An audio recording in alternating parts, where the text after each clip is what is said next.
जय श्री श्याम दोस्तों, कैसे हैं आप सभी। आई होप बहुत अच्छे होंगे, खुश होंगे। तो भाई आज जेठानी जी का वीडियो आया है। जैसे कि ये हमेशा सबकी बुराई करती नज़र आई हैं और वैसे ही आज फिर से एक नया टॉपिक लेकर बैठ गई हैं।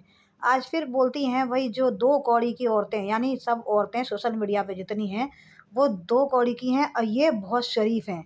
इनके पास पैसे की कोई कमी नहीं है। बाकी सोशल मीडिया पे जितनी औरतें हैं और जो सपना के लिए रिएक्शन देती हैं वो सब दो कौड़ी की हैं और ये बहुत करोड़पति हैं। सुन लीजिए सभी। और क्या कह रही हैं कि मैं तो बोलूँगी, उसने मुझे मेरी कमर को कमरा बोला। सबसे पहले तो तुमने उसे नचनिया बोला था, वो नहीं आई थी तुम्हें बोलने, क्योंकि तुम्हारे पास तो कोई टैलेंट है नहीं। उसके पास टैलेंट है तभी तो वो नाच रही है, गा रही है, रील बना रही है, वीडियो बना रही है।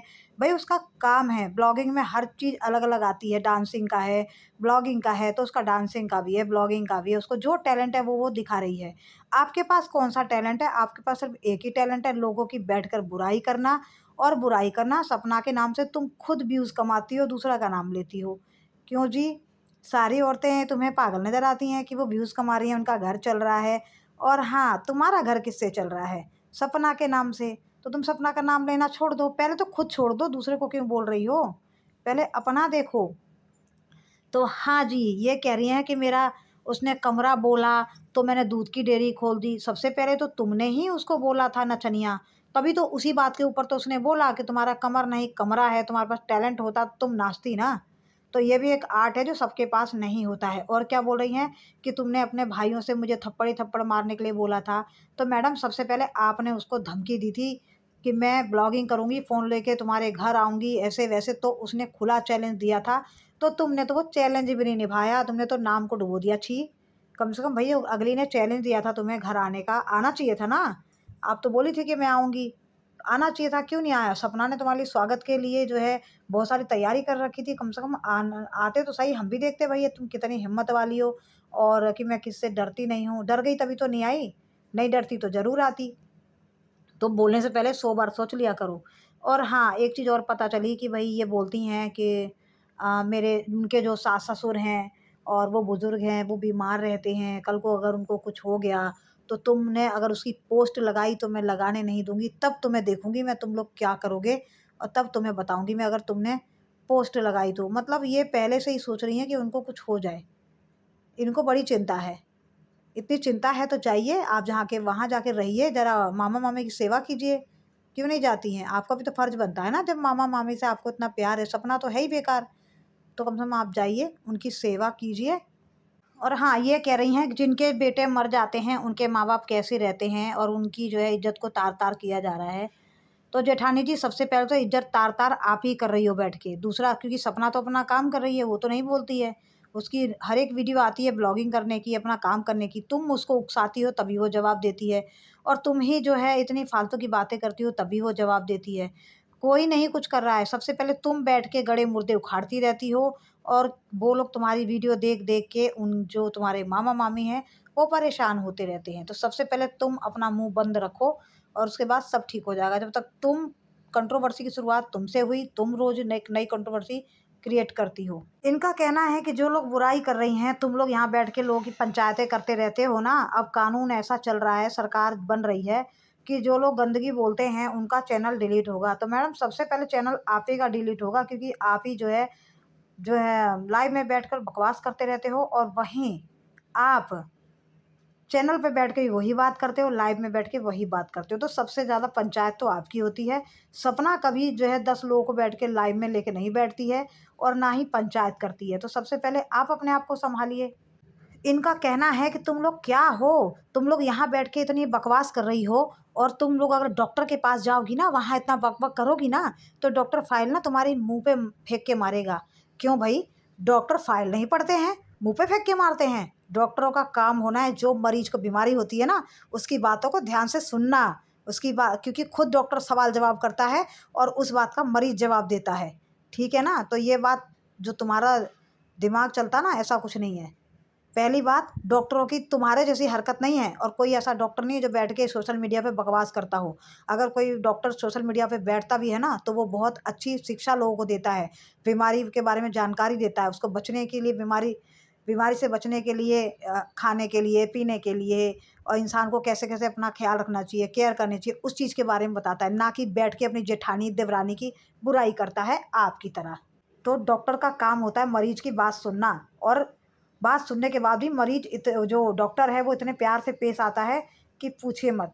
ऐसे लग रहा है जैसे डॉक्टर के पास कभी कोई जाता ही नहीं है, कभी कोई गया ही नहीं है, यही पहली डॉक्टर हैं।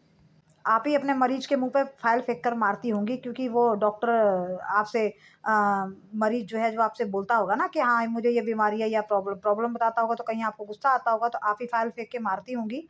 इसीलिए आप दूसरे लोगों पे इल्ज़ाम लगा रही हैं। डॉक्टर कभी ऐसे नहीं होते हैं। डॉक्टर बहुत ही प्रेम और भाव रखते हैं अपने मरीज़ों के लिए और बहुत अच्छे से पेश आते हैं, ठीक है? और ऐसे-ऐसे डॉक्टर देखे हैं कि वो ऐसा बोलते हैं कि इंसान का आधा दर्द तो उनकी बातें सुन के ही दूर हो जाता है। ये है डॉक्टरी लाइन, जो कि भई बहुत उनके अंदर प्यार व्यवहार होता है। अब मरीज़ों को देखते हैं और बहुत ही सम्मान भाव से उनकी सेवा करते हैं। और ये बात मैंने इसलिए बोली, जैसे आप बोल रही हो कि फ़ाइल फेंक के मारते हैं, तो ऐसा कोई डॉक्टर नहीं करता। हो सकता है आपकी कैटेगरी में आता होगा। तो इनका कहना है कि रिएक्शन में जो बैठी हैं वो घर में घुसती हैं। जी नहीं, वो घर में नहीं घुसती हैं। जो वीडियो में होता है वही वो बोलती हैं। किसी के पर्सनल लाइफ़, मतलब जब आप पर्सनल लाइफ़ को सोशल मीडिया पे रखोगे, और जो भई सीधी-सी बात है, रिएक्शन वालों का काम है जो वीडियो में देखते हैं वही बोलते हैं, और जो आप बैठकर बोलती हो वही वो बोलते हैं, ना कि आप ऑफ कैमरा आपकी लाइफ़ में घुसने जाते हैं। कोई नहीं घुसने जाता है। पहली बात तो ये कि जो भी वीडियो में हो रहा होता है, उस पे ही वो सब रिएक्शन देती हैं। ठीक है? तो कोई भी आपकी लाइफ़ में घुसने नहीं जाता। जो सोशल मीडिया पे आपने रखा है, वही वो देखती हैं और वही वो बोलती हैं, क्योंकि ऑफ कैमरा जो होता है वो कोई नहीं बोलता है।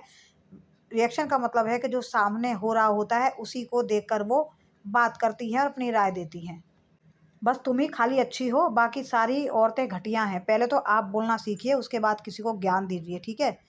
औरों को बोलती हो शकल की ना सूरत की, कैसी-कैसी आके यहाँ पे बैठ जाती हैं। मतलब आपकी शकल काफ़ी अच्छी है, बाकी सबकी शकल खराब है, ठीक है? जिसकी शकल भगवान ने बनाई है ना, उनकी शकल वैसी ही रहेगी। मगर शकल, आप तो खुद डॉक्टर होके और इस तरीके की आप अ, खुद भी बॉडी शेविंग कराती हैं और दूसरे से भी बॉडी शेविंग कराती हैं। मतलब ये तो आपको बोलना ही रहता है, तो आप बताइए कि ये कहाँ तक सही है? ये भी तो गलत चीज़ है ना? तो पहले तो आप बोलिए मत कि आपको लगे कि हाँ भाई ये चीज़ गलत है। आप आराम से बैठकर जो आपका ब्लॉगिंग है वो करिए। रोज़ तो आप बुराइयाँ लेकर बैठ जाती हैं, और वही बुराइयाँ लोग जब वो बताते हैं तो वो आपको सुनने में खराब लगती हैं। और रही किसी बुज़ुर्ग माँ-बाप की बात, तो मैं कभी किसी बुज़ुर्ग माँ-बाप के लिए तो ख़ैर मैं नहीं बोलूँगी और ना ही मैं बोलती हूँ, क्योंकि अ, वो भी किसी के माता-पिता हैं और अपने भी माता-पिता होते हैं, ठीक है? तो कभी मैं माँ-बाप के बारे में मैं कभी-कभी किसी के लिए मैं गलत नहीं बोलूँगी। भई माता-पिता किसी के भी हों, जहाँ रहें, खुश रहें, स्वस्थ रहें, मस्त रहें। भगवान हमेशा जो है माता-पिता की रक्षा करे, मगर ये है कि भई हर कोई किसमें क्या प्रॉब्लम है वो तो अब जो लोग रहते हैं वही जानते हैं आस-पास में कि आखिर में उसमें क्या है और उसमें क्या है, इनको क्या प्रॉब्लम है, उनको प्रॉब्लम। जो आदमी रह के झेलता है ना, उसे पता चलता है कि कौन सही है और क्या गलत है, बाहर वाले को नहीं पता है। और रही घर खराब करने की बात, तो भई उनका घर कभी खराब नहीं होगा, उनका घर ठीक रहेगा अगर आप ही बोलना बंद कर दो। ठीक है? आप ही रोज़ एक नया टॉपिक ले आती हो, कभी उसके ऊपर, कभी उसके ऊपर। बस सारी दुनिया ना बस यही 2-3 जनों के घूम रही है, मामा, मामी और सपना, मामा, मामी और सपना। बस यही बुराई लेके बैठती हो। अगर ये 3 चीज़ से आप हट जाओगी ना, तो वो लोग बहुत शांति में रहेंगे। माँ-बाप भी रहेंगे शांति में और बहुरानी भी अपनी जगह रहेगी, सीधी-सी बात है। क्योंकि आप ही बैठ के आग लगाती रहती हो और दूसरों को बोल रही हो। पहले खुद बोलना छोड़ दीजिए, उसके बाद सब धीरे-धीरे ठीक हो जाएगा। पहली बात, आप अपना घर देखिए, वो अपना घर देखेंगे, और भई नहीं बोलोगी तो कुछ नहीं होगा। तो चलिए फ्रेंड, आप लोग दीजिएगा अपनी विदाई और मिलते हैं अगले वीडियो में। तब तक राधे राधे, जय श्री श्याम।